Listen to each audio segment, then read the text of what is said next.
the man who's going to be escorting Prime Minister Modi to this U.S. Congress address. Thank you for joining me here on the News Hour. And I want to ask you, you're escorting the Prime Minister for this historic address. Tell us about the excitement in the run-up to his address, and what are some of the issues that congressmen expect him to talk about? Well, I am excited for this opportunity. The United States Congress leaders chose and asked me to escort Mr. Modi, the Prime Minister, to the joint session of Congress so that he can address for the second time. He's one of the few who have gotten the opportunity to address the U.S. Congress twice. And, I grew up in poverty in India. I was 24 years old when I came to the United States on a student visa to study for my PhD in chemistry.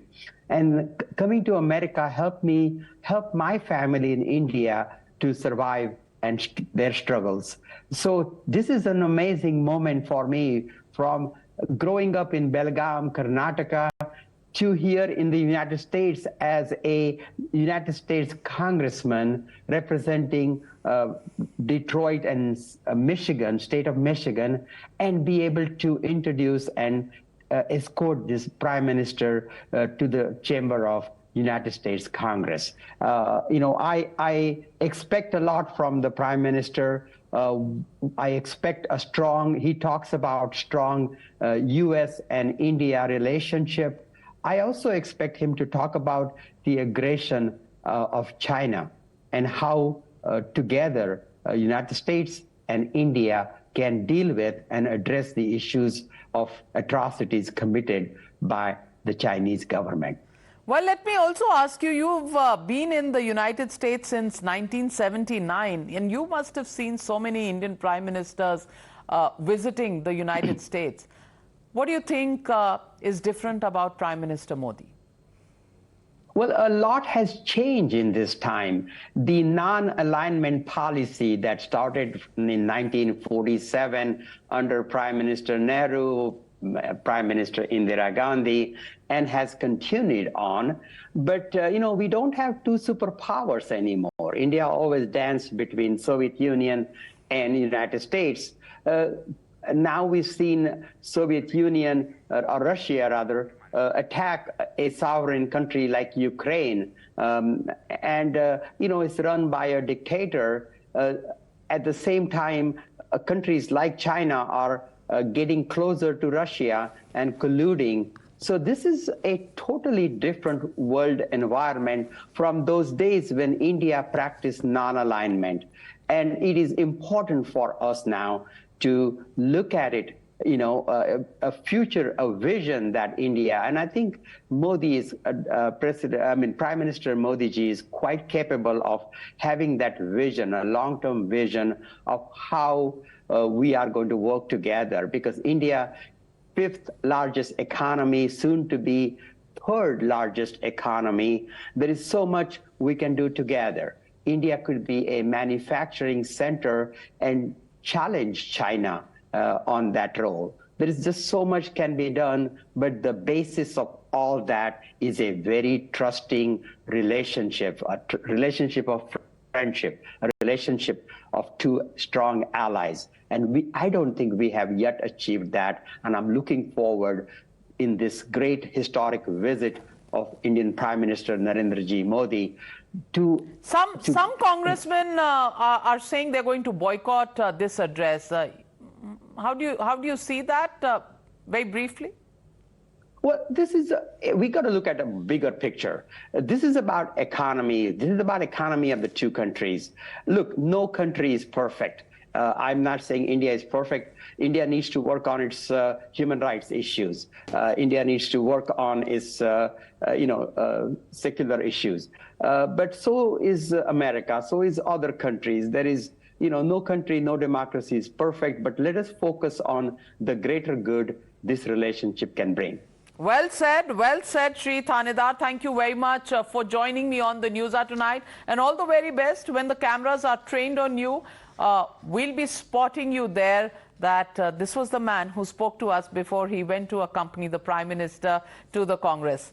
Thank you. And then I look forward to going to the state dinner in the White House, and I will have a chance to Looking meet forward with, to that, and maybe you can just wave out to some of our viewers, because they've met you. They've met you before you accompany the Prime Minister. So a special wave for them would be nice to see from you. I will, and it's there's a lot of excitement in Washington, D.C. There's a lot of excitement among the Indian American community in America, and there is also a lot of excitement among the American community for the visit of this historic visit and meeting Prime Minister Modi. Thank you very much, Shri Thanedar. And as I say bye-bye to Shri Thanedar, I introduce my panel right here in India to look at how India is going to be looking at this particular visit and the address, which is just about 4 hours from now. And joining me tonight is Shehzad Poonawalla, national spokesperson of the BJP, Abhijit Iyer Mitra. What do I say about him? Strategic Affairs expert Sushant Sareen, Senior Fellow at the ORF, Tehseen Poonawalla, Political Analyst, and Advocate Waris Pathan, National Spokesperson of the AIMIM. And before I come across to you, I just want to play out what Malvika, our correspondent from Washington, D.C., has just sent for us.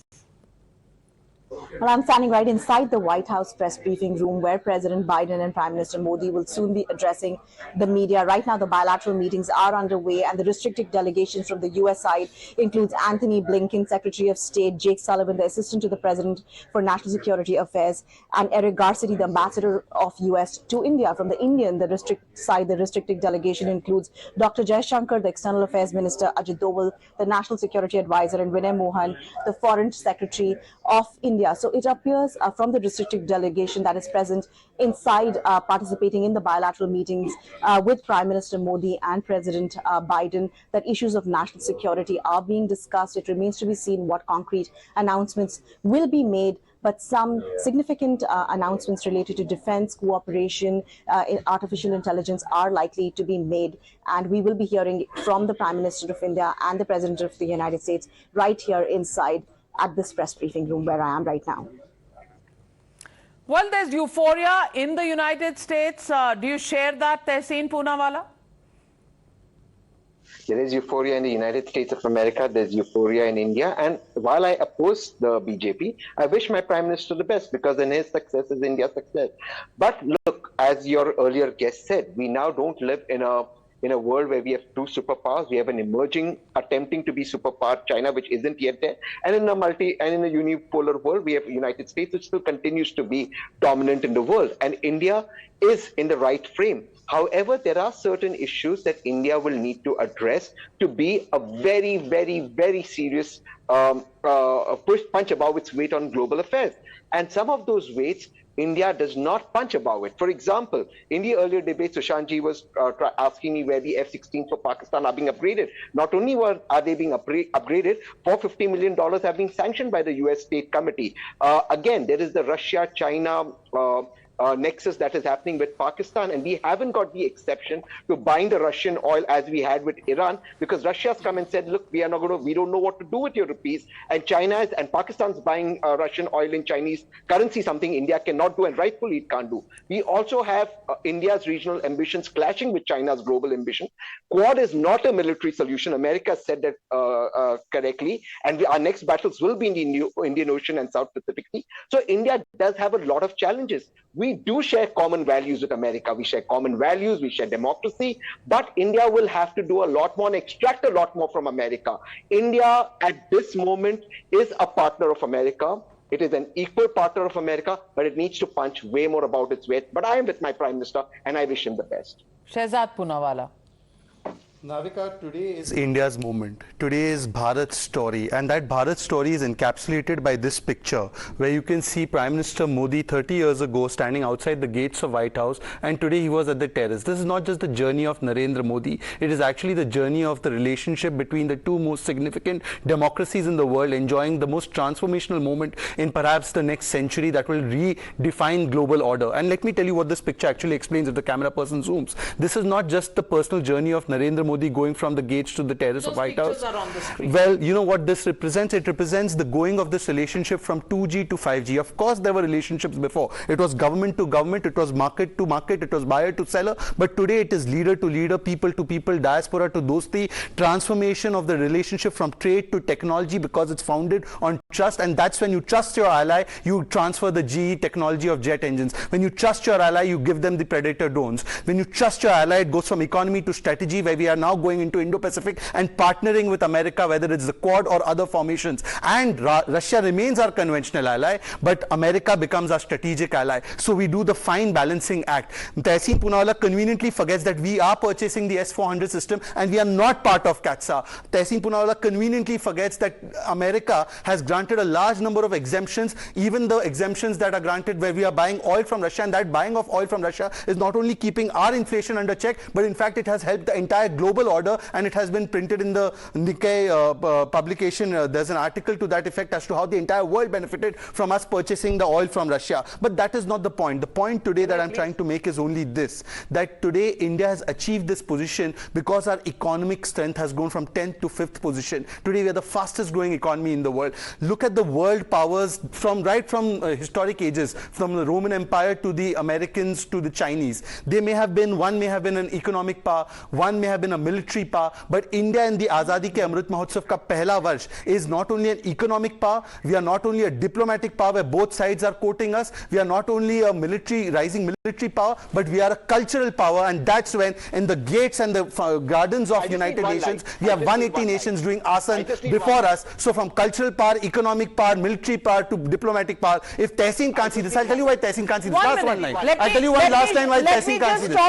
Let me just talk about on Times Square there is an LED screen that talks about the bilateral relationship, the body language between President Biden of the United States and Prime Minister Narendra Modi. So from Washington to Times Square in New York, it's Modi, Modi and Biden, Biden all the way. And एक last वाक्य देखिए नाविका जी, आज केवल इतना हो रहा है। America में आपने योग देखा, उद्योग टेस्ला के मालिक एलॉन मस्क को देखा, लोग को भी देखेंगे। भारत के लोगों का संदेश यूएस के लोगों के संदेश तक पहुंचेंगे। दूसरी बार एक लौता ऐसा मौका कि एक भारत का नेता मंडेला और विंस्टन चर्चिल की तरह यूएस कांग्रेस को 2 बार एड्रेस करेगा। परंतु जब हम योग, लोग, उद्योग की बात करते हैं तो भ्रष्टाचार का रोग से ग्रसित जो लोग हैं वो अपना प्रयोग करते हुए भारत की इस बढ़त में और भारत की इस उपलब्धि में भी किस प्रकार से ताने मारने से लेकर भारत को किस प्रकार से खींचा जाए नीचे, उसमें प्रयासरत है। और उसका परिचय कांग्रेस पार्टी आज भी दे रही है, अब भी दे रही है। किस प्रकार से आपको पता है ना, जब भी कोई देश में या हमारे घर में कोई अच्छा समारोह होता है तो एक नाराज फूफा होता है। आज नाराज फूफा के रोल में तहसीन पूनावाला और वारिस पठान कांग्रेस पार्टी का प्रतिनिधित्व करते हुए तो अभी कुछ बोला ही नहीं और आप इनसे अपेक्षा क्या करते हैं? अब ये बोलेंगे माइनॉरिटी की स्थिति देखिए कैसी हो चुकी है, डेमोक्रेसी मर रहा है। नाविका, मैं आपको बता रहा हूं यहां पे सब कुछ खत्म हो चुका है, यही बोलने वाले। शहजाद पूनावाला जी एटलीस्ट डायलॉग्स वारिस पठान से ही सुन। अरे वाह वाह, उनको तो सुप्रिया जी ने कांग्रेस ने भेज दिया है। Waris Pathan please respond. Are you proud? अरे डायलॉग मुझे भी Well, earlier also the Prime Ministers have visited. The Prime Minister Modi has visited the United States of America. We may be having ideological differences with him. It is good for democracy. But the visit of the Prime Minister of India is representing India. But then they should raise certain issues. As Shehzad Poonawalla said that Waris Pathan abhi ye bolenge, ye dialogue marenge. Nahi. I will quote Barack Obama, what he gave today. He gave an interview to the CNN. Let me quote him verbatim what he said and what the entire nation wants to know. This is the issue with the Prime Minister. That he must address to it. Obama says, as the protection of the Muslim minority in the Hindu majority India is worth mentioning. If I had a conversation with PM Modi, who I know well, part of my argument would be that if you do not protect the rights of ethnic minorities in India, there is a strong possibility that India at some point starts pulling apart. That would be contrary to the interest of India. So this is the earlier president of the United States of America saying this, that if I meet Prime Minister, I would say this. So these are the concerns of the country which the Prime Minister must address. Today is going to answer to the questions after 9 years. He will be addressing the press conference. Very good. Let him answer to the Obama has said this. Obama has over said territory, this, the and Mr. Prime Minister Baris was Pathan his is all worked up because of what former President Obama has Verbatim. said. I Then quote him verbatim. shouldn't the Prime I quote Minister him also verbatim. ask President Obama about the status of African Americans in the United States, the abuse they have been subjected to? Shouldn't India also talk about desecration and breaking of temples in the United States? Then we can all talk about all of this, isn't it? Exactly, Navika, and the point is that neither is the United States a perfect democracy and a perfect society, and nor is India. We are all aspiring to all noble objectives. Constitutionally, ideologically, as a nation. I'm not talking about ideologically as parties, but the fundamental document by which our lives are guided, both in India as well as in the United States. These are very progressive, forward-looking documents. We all, at least subscribe to them. Whether we live up to those commitments, that's another matter, because these are very complex societies. Now, you can either become a drain inspector and only look at the negative things which happen in countries, or you can look at the positive things which happen in countries and the positive aspects of the relationship between, for example, India and the United States. Now, most of the people, like Mr. Pathan, would rather look at the negative side of things and keep making those carping sounds, and not just Mr. Pathan, but, for example, even within the United States. And I'll include the former president of the U.S. in that. On the other hand, there are people who are charged with taking their countries forward, who are looking at the positive aspect of the relationship. They're looking at building upon the convergences. They are not being shackled by some of the negative trends which might be there in all the countries, or in both the countries. Look, so what they are trying to do is they are trying to break new ground, and I think a lot of new ground is being broken in this particular visit, and that is why we should welcome this visit. Now, will there be carping sounds in the US? Some people are boycotting the Prime Minister's address. Yeah, there will be. Just like in India, how many members of parliament you will hear who will, say all kinds of ridiculous things about the US, about other countries in the world? Do your relationship stop with those countries simply because some guy from the Communist Party or some guy from some other obscure party in India stands up in parliament and makes a speech? Abhijit's friend AOC has said that she's boycotting. Abhijit's other friend Ilhan Umar has also said that she's going to be boycotting. Abhijit is a great fan of that squad of those legislators in the US. So they are boycotting it. But just like that, there are other people, in India who will make all kinds of silly noises when an American ambassador is going to be, or an American president is going to be addressing people. I think this is noise. This noise is being ignored by the establishments of the two countries, and they are moving forward I don't like using hyperbole, but I think this is a fairly historic visit. It's the next path breaking. We are now reaching that point where we are going to the next level. The nuclear deal was one. President Clinton's thing was one. Then the nuclear deal came. And I think Mr. Modi's visit is going to take the relationship with the United States to the next level. At least that is the optimism that is being exuded from Washington right now. Well, Abhijit Iyer Mitra, what kind of friends do you keep in the United States? Sushant Sareen has pointed to you. How do you want to respond to him? First of all, both of you will be getting a legal notice from my lawyers for defaming me and outraging me, and the baseless calumny that has been hurled at me on this August program. Please, the channel has nothing to do with it. Any legal notices should go to Sushant Sareen in his personal capacity. Right. But let me, but let me disagree with Sushant slightly on this. Right now, Biden isn't really doing us any favors. He isn't doing Prime Minister Modi any favors. If anything, it is Prime Minister Modi who's doing him a favor. Remember the last time when Modi went to Trump's rally in Houston, Trump got the Republicans got the highest Indian votes that they have ever got in their history.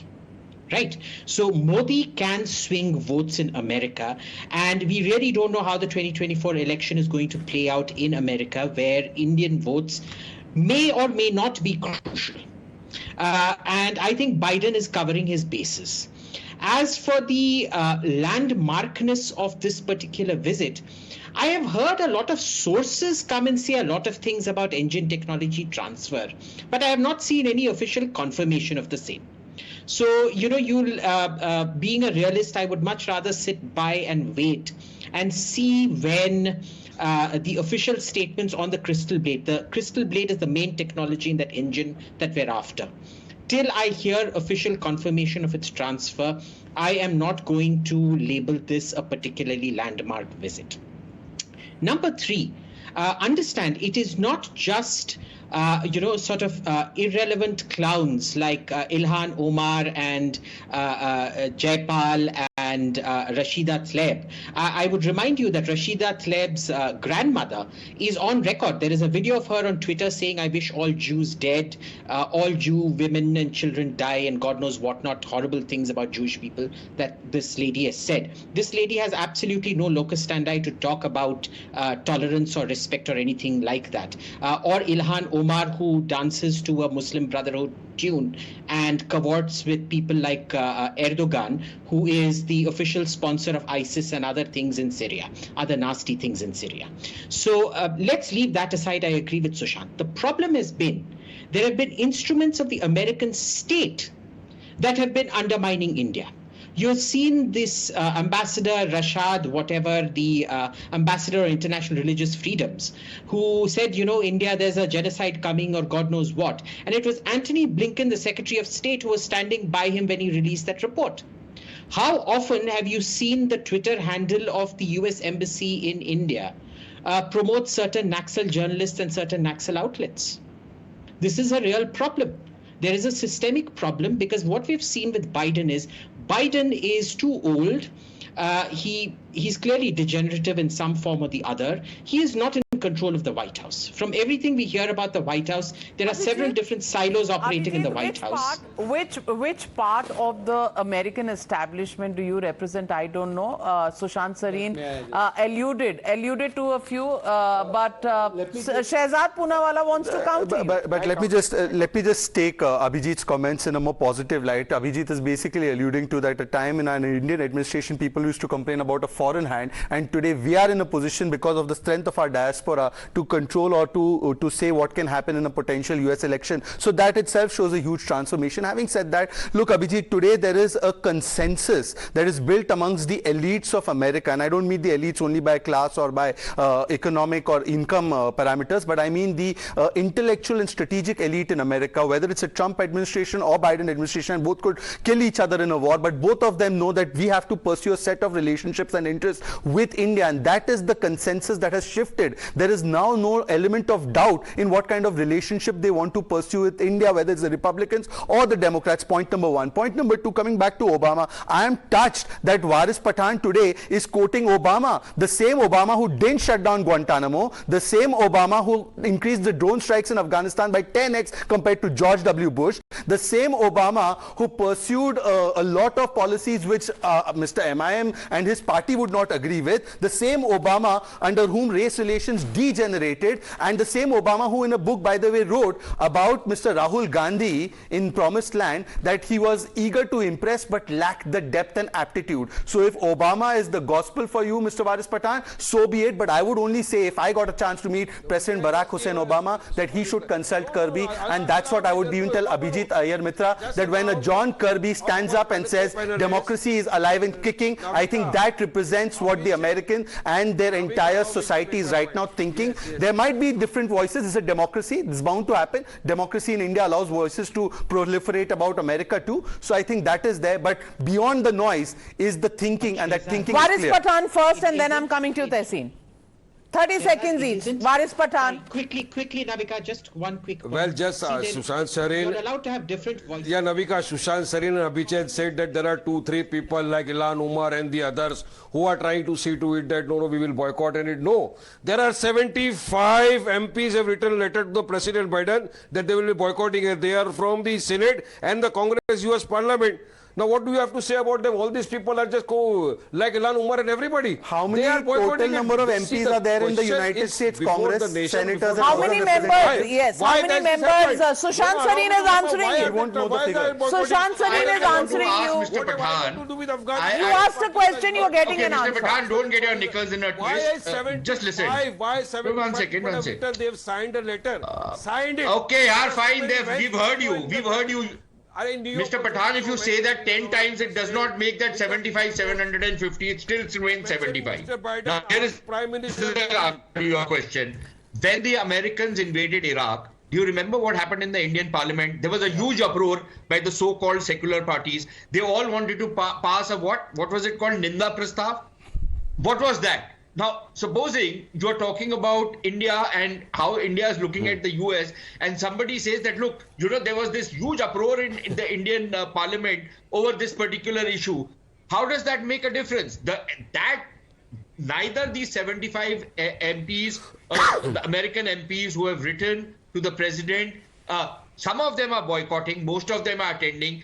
Most of them are part of the India caucus. Most of them are 75 affected of by them are the kind signatories of to it, sir. propaganda which has been happening against Senate and India. Congress, I think US there is a Parliament. case to be made to engage those people, but to say that What everything propaganda? is bad. People are I don't standing know with where you the are coming boards from, there. and I don't. Your hysterics are not really going to change the trajectory of the relationship between India and the United States. Bad luck to you. Sorry. वारिस पठान जी आप पटना जा रहे हैं But how many channels of the United? Patna जा रहे हैं कि नहीं नहीं, मैं तो नहीं जा रहा हूँ. We are हम लोग तो अच्छा. political तो अछूत ना है इनके सत्ता लिए. में है, you're नहीं, हमको तो not, नहीं you're not पता, in हम the तो government, political you're not in the हम तो सरकार, you're not political supporting the untouchables है ना सरकार, इनके you're लिए. not supporting the opposition. आप एक अपने आइलैंड में है कहीं तो एक वाक्य, केवल एक वाक्य. इन्होंने 75 एमपीज का जिक्र किया. Saudi Arabia, UAE, Maldives, Bangladesh, Afghanistan ने अपना सर्वोच्च नागरिक पुरस्कार मोदी जी को दिया है. अब आप मुझे बताइए, सऊदी अरेबिया का एंडोर्समेंट जरूरी है या इलान उमर का? सऊदी अरेबिया, मालदीव्स, आप वहाँ पे देख लो, पुरस्कार मिल रहा है. अफगानिस्तान, लोग वोट लेने के खड़े हुए वहाँ पे पुरस्कार इनका दे रहे हैं. एंडोर्समेंट जरूरी है या इलान उमर का? आप बताओ. I don't think the Prime Minister needs any endorsement from anybody else. He's the Prime Minister of 140 crore Indians. He's representing India in Washington, D.C. at the White House, where for the first time the gates have been thrown open to the American Indian diaspora who are at the White House. It doesn't get bigger than this.